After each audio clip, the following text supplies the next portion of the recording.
आप सभी को मेरा प्रणाम। और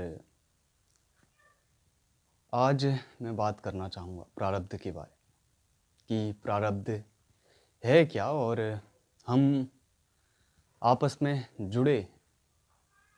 कहा जाए तो यही एक हिसाब से हमारा प्रारब्ध है।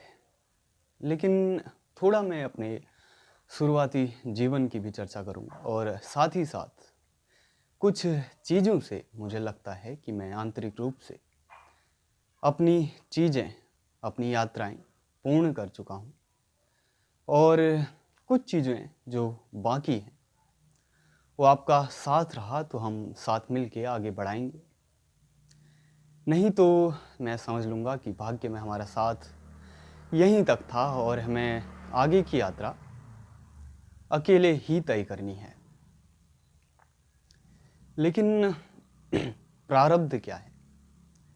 सभी ने, जितने भी दार्शनिक हुए हैं या जो भी व्यक्ति जिनसे भी आपने सुना है, प्रारब्ध के बारे में उन्होंने अपने तरीके से कहा है।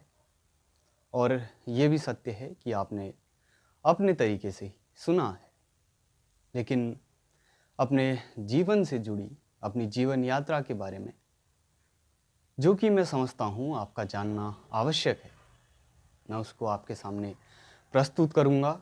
साथ ही साथ प्रारब्ध के बारे में मेरी व्यक्तिगत क्या राय है, मेरे व्यक्तिगत क्या विचार हैं, और हो सकता है कि वो आपके लिए बहुत महत्वपूर्ण हो।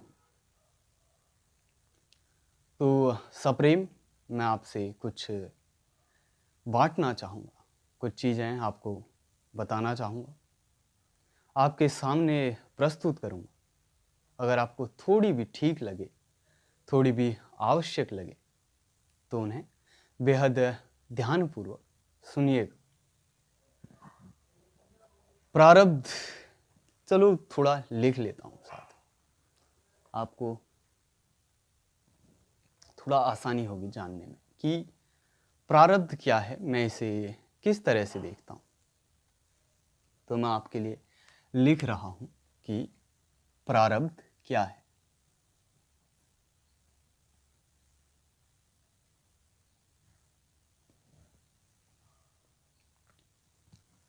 प्रारब्ध,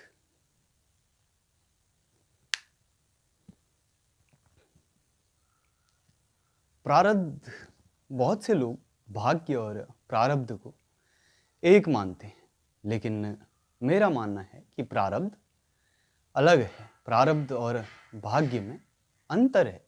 प्रारब्ध हमारा भाग्य नहीं होता, प्रारब्ध भाग्य से भी बड़ी चीज है, क्योंकि भाग्य वो है जो हमें मिला है। जैसे कि आप और हम अभी हम मिले हैं भाग्यवश या संयोगवश, जैसे भी। लेकिन प्रारब्ध क्या है? हम मिल तो पाए हैं, लेकिन हमारा साथ सही से आगे कब बढ़ पाएगा? जब आप मेरा और मैं आपका साथ दूंगा, जब हम प्रयास करेंगे, जब हम पुरुषार्थ करेंगे, तभी हम अपने प्रारब्ध को आगे बढ़ा पाएंगे। तो प्रारब्ध भाग्य नहीं है। अपने भाग्य के साथ पुरुषार्थ करके जब आप आगे बढ़ते हैं, जब आप प्रयास करते हैं, तो उसे हम प्रारब्ध कहते हैं। अगर आपके भाग्य में कैसा भी भोजन हो, लेकिन अगर आप स्वयं को स्वस्थ नहीं रख पाते, आपको भूख नहीं लगती, आप रुग्ण हैं, तो भोजन आपके लिए हो सकता है विष के समान हो। तो उसके लिए, और भोजन आपको अगर मिल भी जाए तो उसके लिए आपको खाने का प्रयास स्वयं से करना पड़ता है। आपको कुछ न कुछ पुरुषार्थ करना पड़ता है, जिससे भाग्य आपके अनुकूल कार्य करे। इसलिए यह आपका प्रारब्ध है जिससे आप बंधे हैं। कई चीज़ें ऐसी हैं, जैसे कि माता पिता, जन्म स्थान, और कुछ लोग जिनसे हम जुड़े हैं, जिनसे हम बंधे हैं। तो ये हमारा प्रारब्ध है। जिनसे हम बंधे तो हैं, लेकिन हमारा पुरुषार्थ तय करता है कि हम उनके साथ आगे बढ़ेंगे या नहीं। आपके माता पिता आपके भाग्य में तो हैं, लेकिन उनकी सेवा, उनका साथ, उनके साथ आपका कैसा संबंध रहता है वो आपका प्रारब्ध है, क्योंकि उसके लिए आपको पुरुषार्थ की भी आवश्यकता होगी। तो मैं कुछ अपने जीवन यात्रा के बारे में आपको बताना चाहता हूँ सप्रेम, आप उसे स्वीकार करें। तो अपनी रुचियों के बारे में अगर मैं आपको बताऊं तो अध्ययन में मेरी विशेष रुचि रही है, और साथ ही साथ तप और ध्यान जैसी चीज़ों में भी। तो सबसे पहले एक अमरूद का पेड़ होता था जिसके नीचे मैं बैठा करता था, और अमरूद के पेड़ के नीचे मैं बैठा करता था, और साथ ही साथ तथाकथित जैसे मैंने ऋषि मुनि और संत महात्माओं के साथ एक लकड़ी देखी थी हाथ रखने वाली, तो वैसी लकड़ी मैं भी अपने साथ रखता था, और मैं पेड़ के नीचे अक्सर बैठा करता था। और अंतिम वृक्ष जो मेरा था वो आम का वृक्ष था। उसके बाद शायद ही मैं वृक्ष के नीचे बैठा हूं। तो ध्यान, इन चीज़ों में मेरी विशेष रुचि रही है बचपन से ही। उसके बाद मैंने शिक्षा ग्रहण की, खास तौर पे मुझे विज्ञान में रुचि थी, मैंने उनका अध्ययन किया, और मैंने अच्छा खासा अपना शरीर भी बनाया। मैंने शरीर निर्माण पे भी ध्यान दिया, और साथ ही साथ मेरी आयुर्वेद और सेहत संबंधी चीज़ों में विशेष रुचि रही है, और साथ ही साथ विद्यार्थी जीवन में भी। और तप का मार्ग भी मैं दे चुका हूँ, इसलिए बहुत सी चीज़ें मैंने पूर्ण कर ली हैं। आप अगर कुछ अर्थों में मेरा प्रारब्ध पूर्ण भी मानते हैं तो ये गलत नहीं है, लेकिन किसी वजह से मैं आपसे जुड़ा हुआ हूँ, इसे भी आप हमारा प्रारब्ध समझ सकते हैं।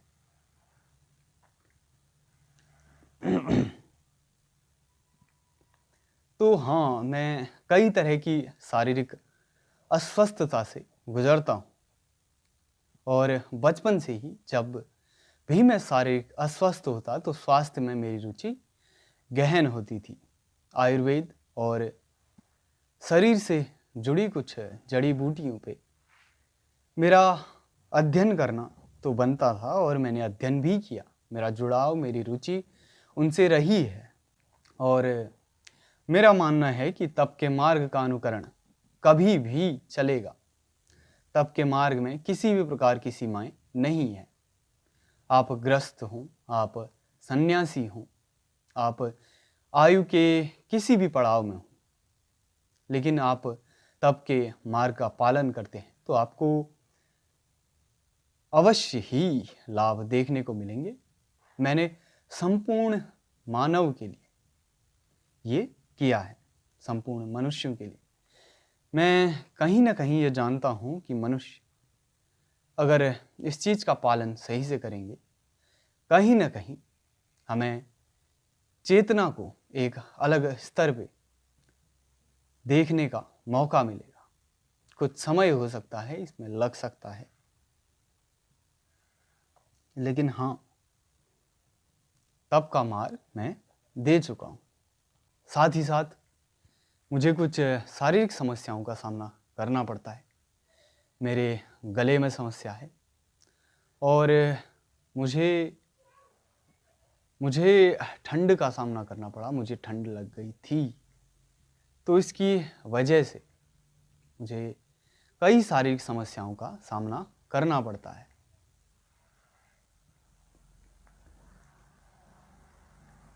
तो भाग्य में हमारा साथ तो है, लेकिन पुरुषार्थ कर पाएं तो ही बात आगे बढ़ पाएगी।